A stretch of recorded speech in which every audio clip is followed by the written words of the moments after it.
This little tool is the result of over a century of innovation. Our Swiss Army knife are really the best in the world. Now thriving in the digital age, it dates all the way back to the Victorian era. From the technical point of view, it was fantastic. It's used by everyone, from Boy Scouts to presidents. It has everything you need. Who knows how many lives it saved? And how it's made is as ingenious as the tool itself. Enter the iconic Victorinox Mega Factory in Switzerland to discover how they make one of the world's greatest multi-tools. The Swiss Army knife. It's just a cool knife.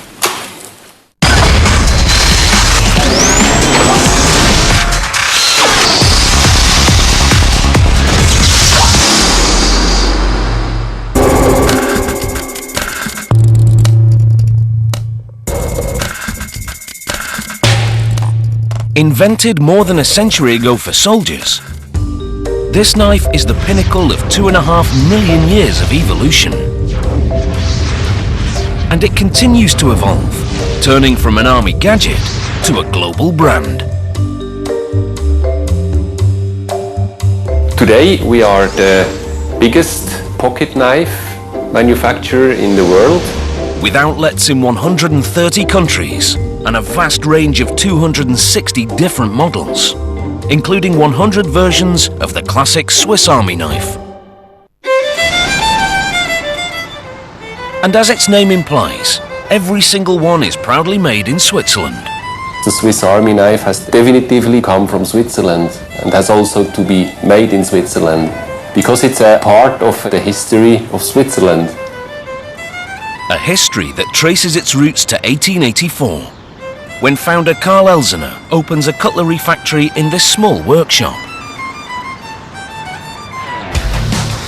Today it's a 36,000 square metre powerhouse of innovation. Enter the iconic Victorinox Mega Factory in Ibach, Switzerland, and discover what it takes to make these world-class pocket tools.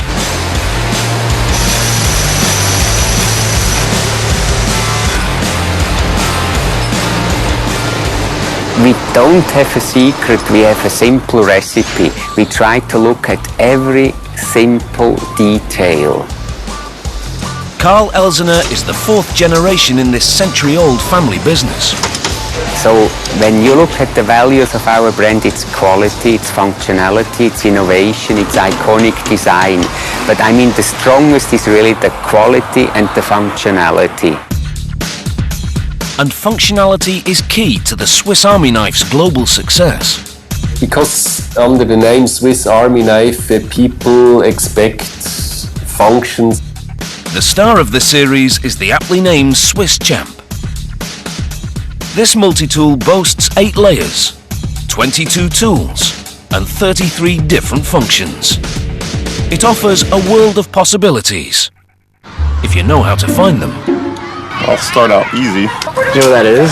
This looks to be a screwdriver for Phillips head. No idea. I don't know if that's the largest knife. I think this is a magnifying glass. It works. Maybe you could start a fire with it? I don't know. Maybe to like open something. That's very sharp. This must be a saw. That's a pen? Yeah, it's a pen. Maybe that's to cut something round, maybe a branch or something. Is that a nail file? You gotta have the scissors. Pliers. No way. Those are really solid. It's a toothpick. I think that's going to be a bottle opener. Fishing. On one side it's inches and then the other side is metric. And I guess you could use this for a regular headed screwdriver. There's just so much stuff on there. And that's not all. Hidden in the handle are tweezers. And a stainless steel pin, handy for unclogging nozzles. Okay, go ahead. If you were lost in the wilderness, it certainly would come in handy. Like get rid of everything in your house and just have this. I would love to have one. And thousands already do. Owners range from Boy Scouts to soldiers to American presidents. Perhaps they have opened with them the most secret contracts and mails they get, yes. Today, A workforce close to 1,000 produce over 60,000 pocket knives every single day. To make a single knife takes 450 steps, a passion for perfection and exacting standards. Lots of companies hype quality, but here they mean it. Jeden Schritt müssen wir von A bis Z kontrollieren. Every step we have to control from A to Z, so we can give the customer the lifelong guarantee. This is very important. And quality follows every stage of production. Es sind so 15 bis 20 Millionen Every month, Teile. between 15 to 20 million parts circulate through this department. Each part goes through 7 distinct steps. And the hardest part to produce? The legendary Swiss Army knife blade. Every of these knives has the blade, or the big blade. Now, we'll follow the creation of one blade from beginning to end. Each blade starts off as raw steel. But before moving into production, every inch of this material is inspected. The first test ensures that all rolls of steel are made equal. Then the metal content is analyzed. Und dann mit diesem Gerät After that, we do an exact analysis with this instrument to see if the specifications are correct. If the alloy is wrong, it undermines durability, as well as the ability to resist corrosion, which means the quality will be poorer. That's why our specifications have to be adhered to exactly. Darum muss das wirklich 1A übereinstimmen. With the all clear, the steel heads to production. First step, cutting out the shape. Historically, each part was forged by hand. Today, it's automated. Tools are made in a stamping machine. Blades, scissors, screwdrivers, the works. Like the raw steel, every single tool goes through extensive quality control. Nothing gets in this product by chance. When we produce a product, we just don't start to sell it. Our engineering department, they still are continuously trying to improve it, to make it better for our customers. It's a constant cycle of dissection and re-engineering. But improving on perfection is no easy task. Uns kommen noch viele Anfragen übrigens wegen In our department, we get a lot of inquiries about things like an altimeter, for example, or a barometer. We always get inquiries for a nail clipper.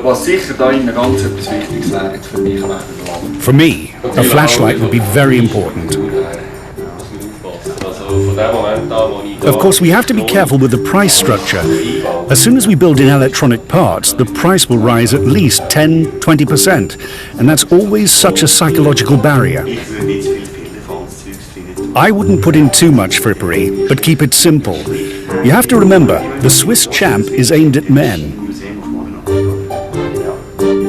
On the other end of their brainstorming spectrum lies the heresy of heresies. Should they subtract tools? Like the multi-purpose hook. It was created in the times when you had to put the string around the parcel, that you could carry the parcel together with the knife, not to hurt the fingers. Today, we get penalised by the post if we do that. Or should they axe the small blade? A throwback to the days when you used a knife to erase errors written in ink. And today it's very practical to carve something out of wood or to cut paper. You can work very precisely with this small blade. Or maybe lose the punch for making holes in leather or wood. Or drop the scissors. Will the scissors always stay in this form, or are there any changes planned with a spring, for example? While the factory rethinks every existing product, they also invent new ones. Besides the 100 versions of the Swiss Army knife, the company makes more than 250 other pocket tools. And inspiration is everywhere. Heinz von Oy is a volunteer firefighter with nearly 30 years of experience. He's also in charge of fire safety at Victorinox. So it was only natural that he saw a new product opening. As a firefighter, he needs a multi-purpose rescue knife he can handle easily with one hand. So he designed one, and it's a lifesaver. Da haben wir den Scheibentzertrümmerer, das heißt, mit dem Prisma. This is the window breaker. With this prism piece, I can easily break a hole in a front window, which I can afterwards saw out with the front window saw. Drivers can use the same tool to rescue themselves.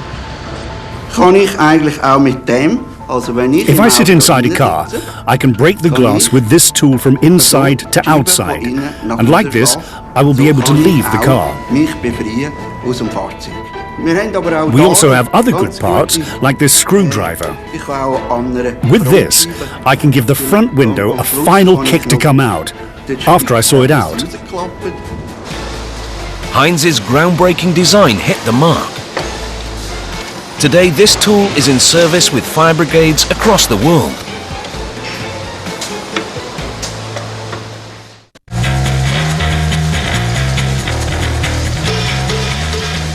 New products take time to develop, for the same reason the old products have such a sterling reputation. High standards.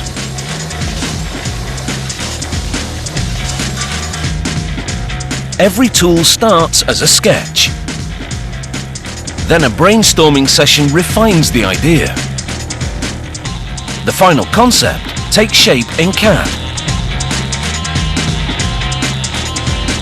Next comes prototypes. Then they build the parts to make final decisions.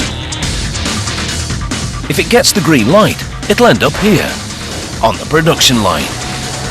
But today, it's not a new product pounding through these machines. It's a classic. The Swiss Army knife blade that we're following.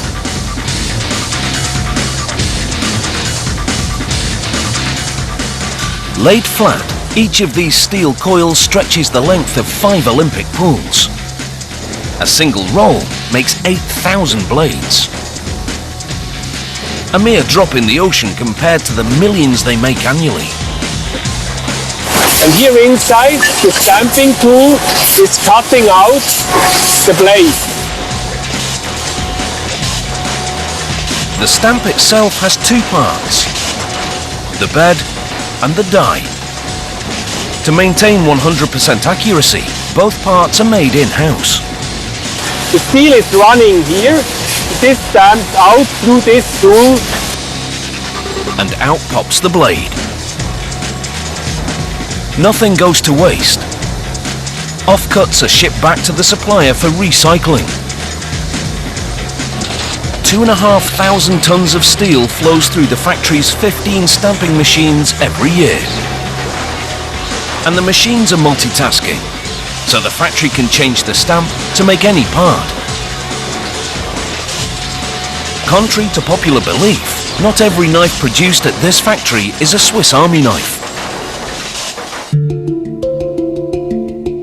The defining factor for a genuine Swiss Army knife is its length. These 91 millimeters, this is based on experience. It has to be a perfect dimension to put the knife into the pocket. It's not too big, but on the other side you need also a certain dimension that it's practical to work with, to keep in hand. When I take the whole range of Swiss Army knives and I count together all different models, that means also variation in color of handles, I get around 100 different items, 100 different models. There are sometimes very small difference. It's a product, but also for some people it's a miracle.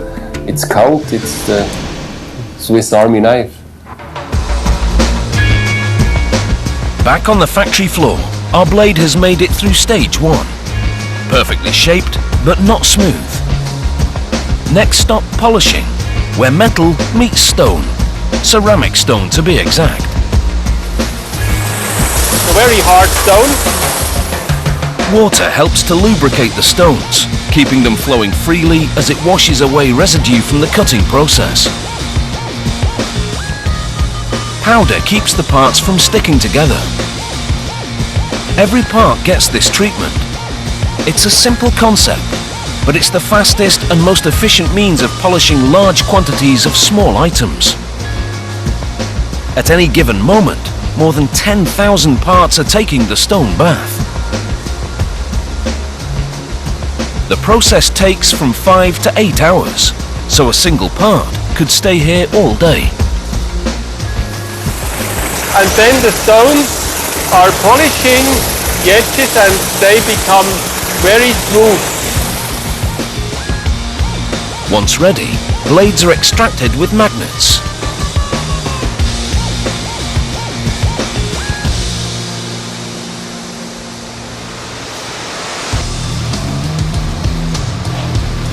Our blade emerges polished to perfection. It looks like a knife, but it won't yet cut the mustard.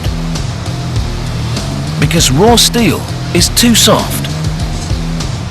When the steel is too soft and you cut, for example, frozen things or hard bread, you have the steel which would be damaged and the blade becomes dull in a short time.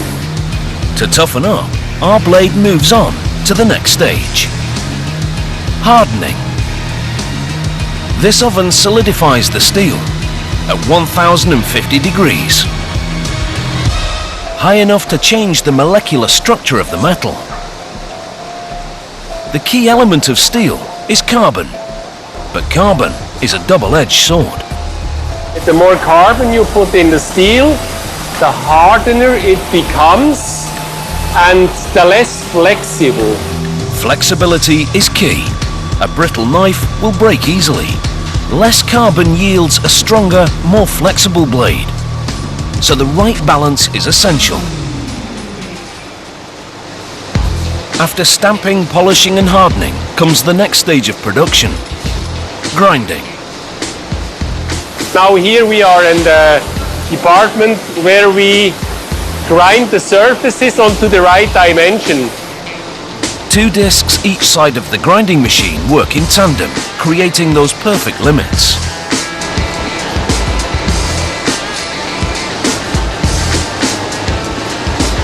The standards are unforgiving. Deviations can't exceed 0.02 millimeters. Beyond that range, and tools won't fit together in the handle. For example, where you have up to 6 or 7 blades each together and you have tolerances, one like this, one like a little bit this. It's nearly impossible to fix them with the rivet, so it has to be precise that you can really assemble and fix it the right way. Water lubricates the blade to prevent heat buildup. If you would do this without water, you can damage the steel a little bit, and afterwards when you drop the knife on the floor it could break. Finally, out pops a familiar tool. But it's still not the end of the journey. The blade goes straight to sharpening, where micrometers check the exact measurements.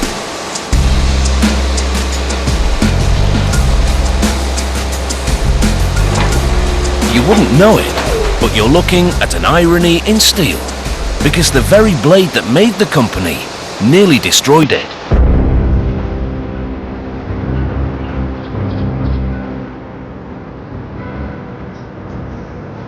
When I look back in our history, I think the biggest challenge for Victorinox was September 11, when suddenly from one day to the other we no longer could sell our products on airlines and in duty-free shops. So after September 11, our sales dropped for the Swiss Army knives more than 30%. In an instant, this knife turned from a useful tool to a potential weapon. It was a huge blow, but Victorinox fought back. As soon as production fell, they hired out their workers to other companies to keep them employed. And they shifted sales to emerging markets like China and Russia. When you look at Switzerland, first of all, it's a small country. And secondly, we have no natural resources. We always needed to use our imagination, our creativity to be successful in the global market. So they got creative and expanded their product range to include watches, luggage, and perfume. It was the biggest challenge in the company's history. But determination won out.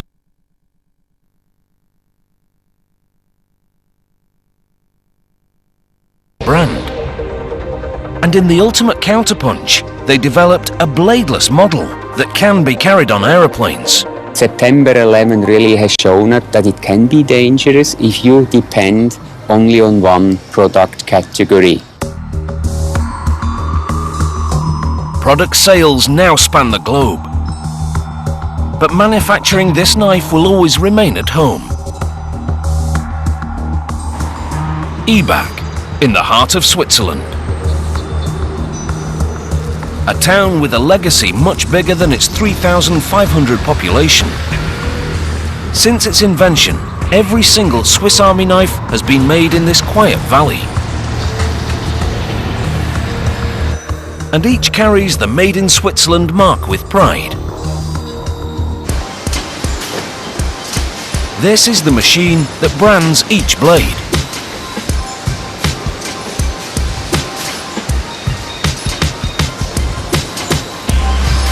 Feeding these blades through the stamp is time-consuming, but it's one of the most important steps in the entire process. Because this stamp goes on what is probably the most famous pocket knife blade in the world. But the story began with a very different product. In the late 1800s, the Swiss Army looked to acquire a multi-purpose knife for their soldiers. Karl Elsener I stepped up to the challenge, but it whittled him down. He spent most of his private money to continue, and he almost got bankrupt, and only thanks to the help of some relatives, he could prevent bankruptcy. After 5 years of development, Elsener not only solved the army's problem, he added a few extras. A knife with blades at both ends of the handle that folded into the handle. It was the original Swiss soldier's knife. A breakthrough in technology. It boasted a total of 4 tools: blade, punch, screwdriver, and can opener. Can opener was also special. Today, with the can opener, you open the can on the top. With this one, you opened it around the top. The punch is a sign of the times, used to make holes in leather saddles, leather belts, and leather boots. It was the perfect tool. From the technical point of view, it was fantastic. It saved Elsener's company, but he didn't forget his benefactors. When he was successful with the Swiss officer knives, without any legal responsibility, he went back to them and paid them the 50% with interest and compound interest. Because for him it was important that nobody, because of him, was losing 1 Swiss franc. Originally, the company took the name of its founder. But in 1909, Elsener changed the name to Victoria after his mother. In 1921, the name changed again, thanks to the invention of stainless steel. In the past, that means from the beginning, they manufactured the knife out of steel. It's normal steel, it wasn't stainless steel, it was normal steel. Stainless steel was called inoxydable by the French. So the abbreviated Inox was tacked onto the company name. But no one calls this a Victorinox knife. The brand of our company, Victorinox, is less famous than the product itself.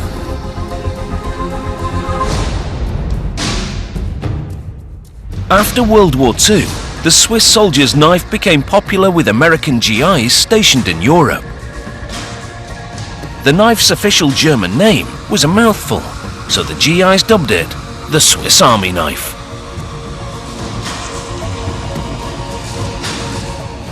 There was not a brand behind in these days. It was a product, and it developed so strong that on one day it stood for every compact knife with folding blades. This was just the Swiss Army knife. Now it's a global icon. When I show worldwide this knife in the jungle, in the mountain, everywhere, people suddenly know this is the Swiss Army knife. There is no one on the world who does not know this product. The Swiss Army knife has become a little bit a symbol for Swiss quality and reliability. And ingenuity.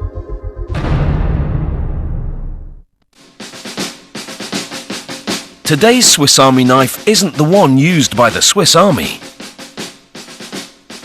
That product goes by the name of the Swiss soldier's knife.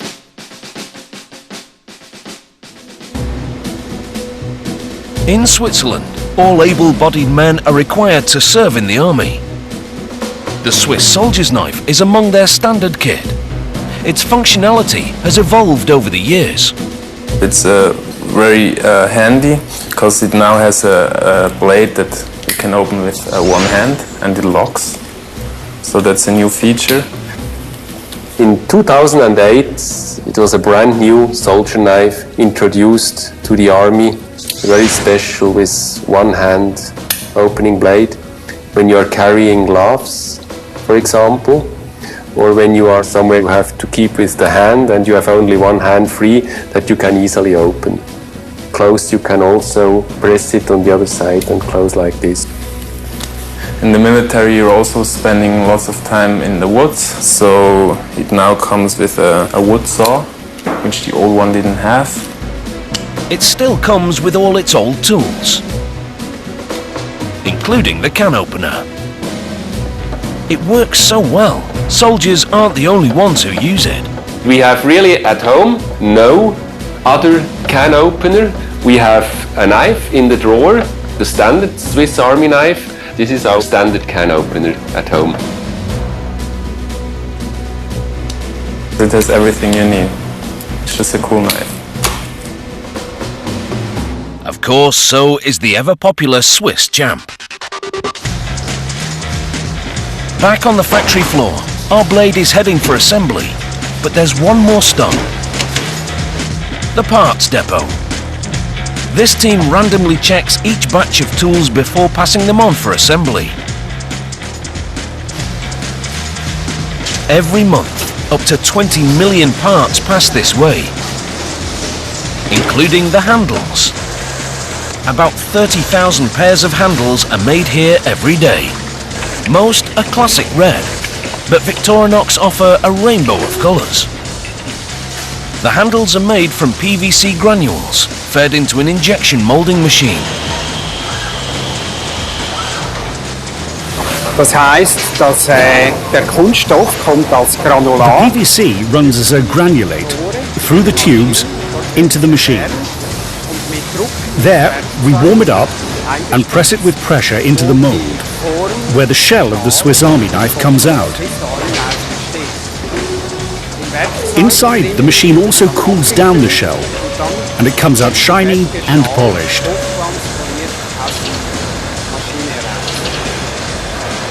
Ready for that all-important branding. This is like the Mercedes star for us. It's our logo. The logo dates back more than a century to 1909. Originated by Carl Elsener to thwart counterfeiters.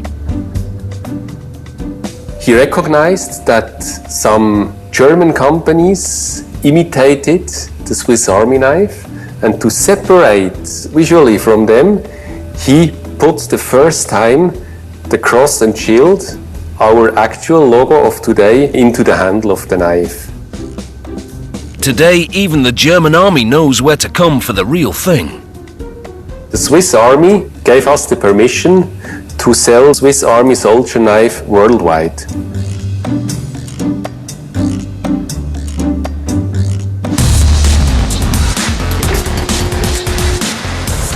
In the handle department, the classic Victorinox logo for the Swiss Army knife is produced with a metal inlay. Other models have their branding burnt into the plastic through a hot stamping process. With only rare exceptions, every product that leaves this factory will bear this stamp. The German one has an oval, and in the oval there is the German eagle, also as relief like this. And the Dutch army has also a similar knife, and they have also their emblem of the Dutch army. The handles will join the tools in assembly. Every part is stacked in precise order. Among them hides the very key to the knife itself and the inventor's most ingenious innovation. It's a groundbreaking spring. It makes the blades open, stay open, and stay closed. This single mechanism controls up to 3 of the knife's functions, reducing the overall space needed for the Swiss champ's myriad of tools. And this gave him the success because he could build the knives very compact and to put a lot of functions in them, not to become too big. The spring also acts as a safety mechanism. I do not close it fully. My finger stays back, you see. It's the blade itself which closes because of the spring. That ingenious spring also hides the secret to the Swiss Army knife's sound. The other key to a compact knife is what holds it all together. During the injection moulding of the handles, 3 holes are made for the rivets. They're tiny, but like the springs, they're ingenious. So the blades of this side are fixed with this rivet, the one here with this rivet, the tools on the back with this rivet, and this is a rivet fixing the spring between the blades. Weight-reducing aluminium dividers then separate the layers of tools. Bushings hold the handles in place. You see them here. This is a knife without handle. Their function is at the end that the knife keeps really fixed, and they are also the points where the plastic handle is pressed on. They keep also the plastic handle at the end. Now all the parts come together. Tools, dividers, springs, handles and rivets. Assembling them looks straightforward enough, but few of us would make the cut.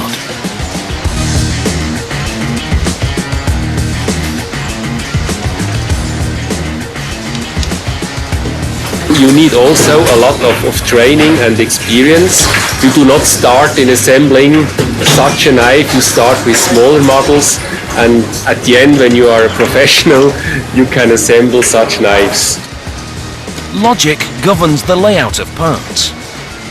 All tools that open on the left are laid out on the left, with rightward opening tools on the right. A skilled worker can assemble an entire Swiss champ in about 3 minutes.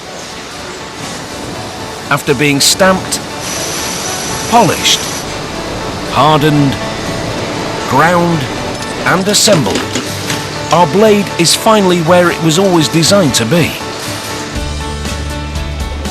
But it's not ready to hit the shelves yet. The last step, a final inspection to make sure everything works. It may look fine to you, but it takes sharp eyes to spot defects. A scratch that needs polishing. A handle that needs adjusting. Any part judged inferior is marked.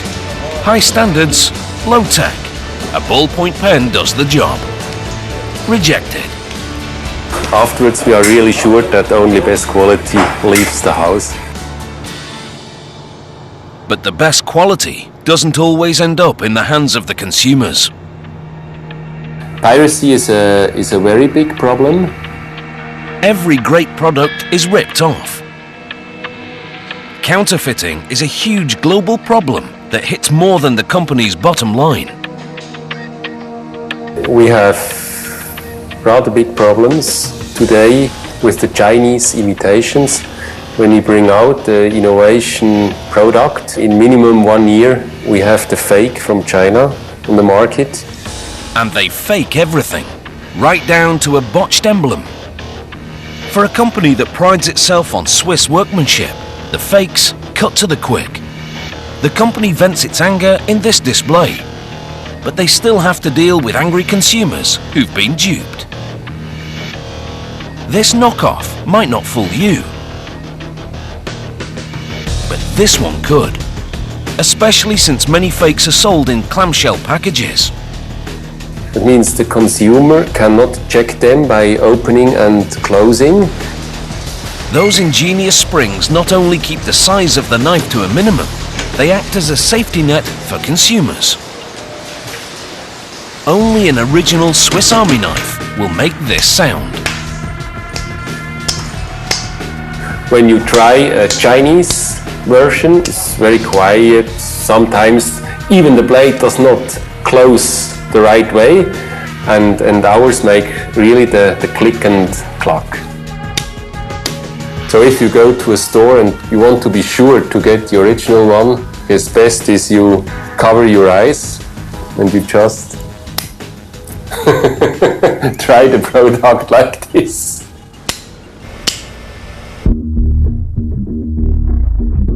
Besides the telltale snap, look for the Victorinox cross and shield. Another hallmark of authenticity is the inscription on the big blade. Then you can be by 99% sure that you have really a Swiss product.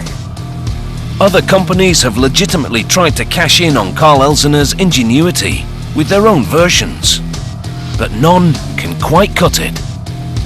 They couldn't reach the quality, they couldn't reach the functionality.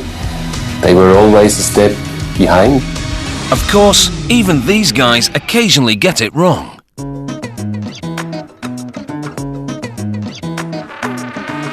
Every model the company has ever made, all 350, is on display here, including the knives that might have been. These are prototypes that didn't hit the mark. Exhibit A, a model with a built-in flashlight. It was before the LED technology with the torch, and it makes not sense to sell this as a Swiss Army knife when you have 10% knife and 90% torch. So we decided not to produce this. Exhibit B, a knife with a built-in ruler. Too small to read. Then there's the Swiss Army knife comb. It's a bit hygienical reason. You have blades, you cut bread and cheese, and you have the comb. So all together makes no sense. Nor does the Swiss Army knife onion and olive fork. We also didn't see enough potential in the market. Or the Swiss Army knife potato peeler, something you're unlikely to need on the go. The museum also holds tribute to monstrosity and to miniaturization. Probably the smallest knife in the world. It's not just a piece of metal, it's functional. It's an exact replica of the original soldier knife. At the other extreme, this knife made for Goliath has more than 200 functions. Which are really not practical to carry in a pouch at your belt. Then come experiments in beauty, mother-of-pearl handles, and the ultimate tribute to luxury, a gold-handled knife embedded with 800 diamonds. This is not a knife to cut bread and cheese. It's just really for someone who wants to have the most expensive one. Luxury can cost around 130,000 euros. But practicality is hard to beat. and the classic Swiss champ stands the test of time.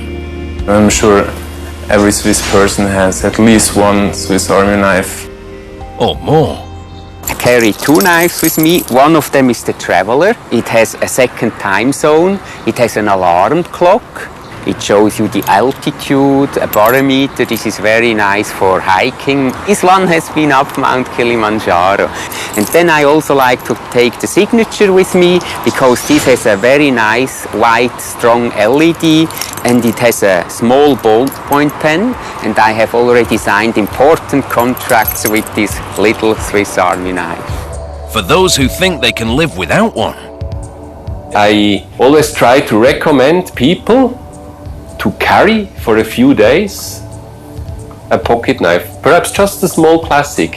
And then I tell them, after these few days, leave this knife at home, and then I'm sure after the first day you will miss something, and this is the pocket knife. Swiss Army knife owners can be fanatically faithful to this company, as this department proves. The repair shop. The company offers a lifetime warranty, so it pays to make a flawless product. This particular knife has no defects, just a long history. This is a soldier knife from 1924. It's marked here on the shank, and it belongs perhaps to a son who has get it from the father and the father from his father, and they really want to carry it on, and so we try to repair this. Some customers collect Swiss Army knives the way others collect stamps. The US has the world's biggest society of Swiss Army knife collectors, with some 10,000 members. Collectors even have their own model. This is our biggest model we have in the assortment. It's more for collectors. We just put every part which was once produced for an army knife in this model. So we have here 80 different functions. We have the electronical functions, the cyber tool, the LED. So it's really everything you find in the whole Swiss Army knife range is integrated in this model. No matter what the repair, this team will handle it, thanks to the lifetime guarantee. Sometimes the people here have even to produce a new handle from old raw material because such handles are no more available. But a lot of things is possible here. Believe it or not, this handle, nearly 90 years old, is a plastic composite. The company introduced this plastic specifically for its knives. Just one innovation in a long line of ingenuity.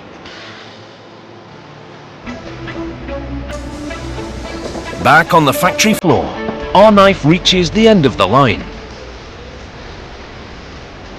Here we have again the blade we have seen in the stamping process, we have seen in the polishing process, we have seen in the hardening, in the assembling, everywhere. That's the knife. Only a handful of companies can boast of thriving over a century on. For Victorinox, the cutting edge is their creed of perfection. And it doesn't get more perfect than this.